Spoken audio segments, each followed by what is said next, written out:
बायको, चहाबरोबर खाण्यासाठी काहीतरी बनव ना. शंकरपाळी बनव. नको, तिखट काहीतरी कर. खुसखुशीत चकली बनवते. अरे वा, चालेल. चला आपण आहे ना ही झटपट होणारी चकली तयार करूयात. तर यासाठी घ्यायचं 2 कप तांदळाचं पीठ, चुकून श्रेडेड कोकोनट टाकलेलं आहे. बेसन घ्यायचं, त्यामध्ये टाकायचं तीळ, ओवा, धनेपूड, त्याचसोबत आवडीप्रमाणे लाल तिखट, हळद, मीठ आणि हे सगळं सुकं मिसळून घ्यायचं. पाणी गरम करायचं, त्यामध्ये तेल घालायचं आणि हे आपण जे पीठ तयार केलं ते घालायचं. त्याची उकड काढायची.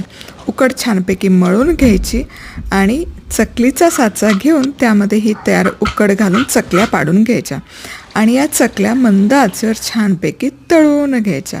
कमाल या चकल्या बनवून तयार होतात. बघा काय दिसतात. एकदम कमाल होते ही चकली.